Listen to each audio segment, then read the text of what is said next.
Saya Megatri Cahyani dari kelas 2B Keperawatan. Jadi pada kesempatan ini saya akan menjelaskan atau membagi materi mengenai persalinan normal yang memiliki kala, ada 4 kala. Yang pertama kala 1 yaitu pengawasan pada proses bukaan, kala 2 yaitu pengawasan pada proses persalinan, kala 3 yaitu pengawasan pada pengeluaran plasenta, dan yang keempat merupakan pengawasan dari persalinan itu sendiri. Pertama kita mengenali apa itu proses persalinan normal.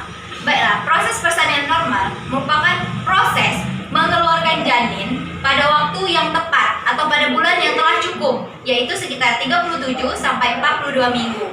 Nah, ini secara spontan, di mana bayinya keluar itu kepala dan pundak terlebih dahulu pada kurun waktu 18 jam.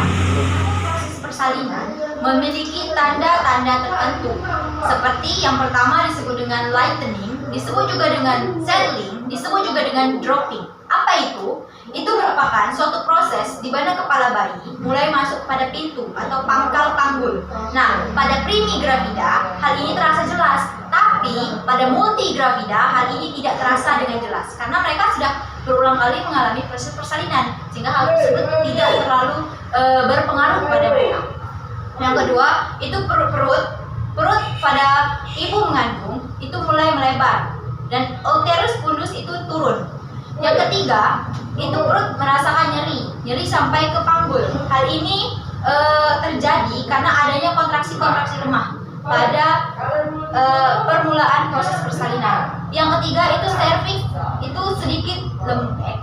Proses yang keempat, ibu akan sering merasakan ingin buang air kecil karena pada saat itu kandung kemih tertekan dengan kepala bayi. Dan proses yang kelima yaitu cervix melembek karena pada saat ekspresi itu sering tercampur dengan darah.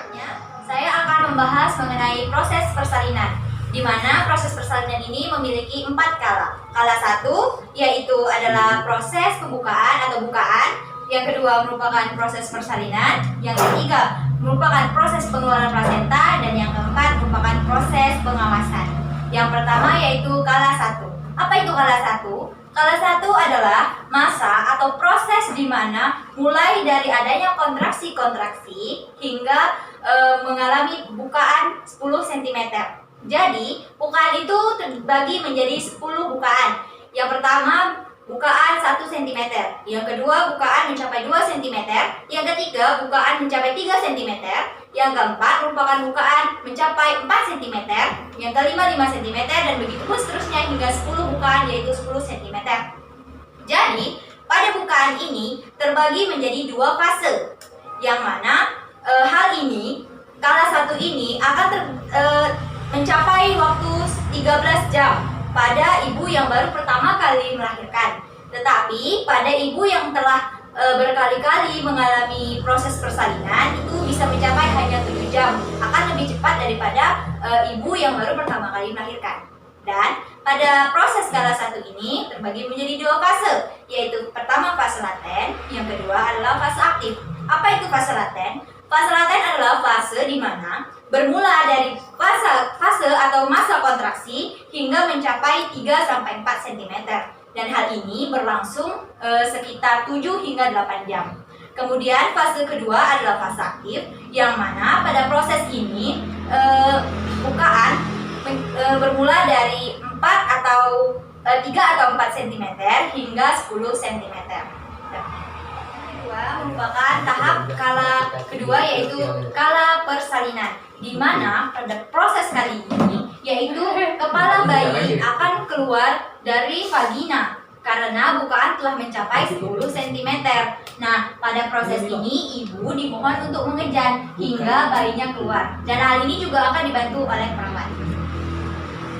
Kala 3 yaitu proses pengeluaran plasenta, di mana pada proses kali ini itu adalah ketika bayi telah keluar dari tubuh ibu, telah bersalin, maka ditunggu sampai 5-6 menit, maka akan keluar plasenta.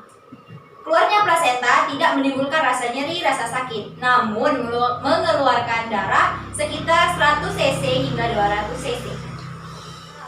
Merupakan kala pengawasan. Hal ini berlangsung sekitar 1 jam setelah keluarnya plasenta. Dan pada saat ini pula akan dilakukan pemotongan plasenta dan jahitan pada serviks dan vagina.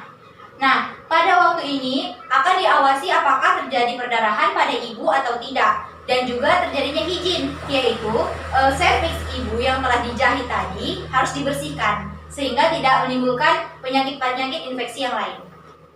Demikian yang dapat saya sampaikan, terlebih kurang saya mohon maaf, dan sekiranya untuk bisa mengoreksi apa yang saya sampaikan, jangan lupa like and subscribe.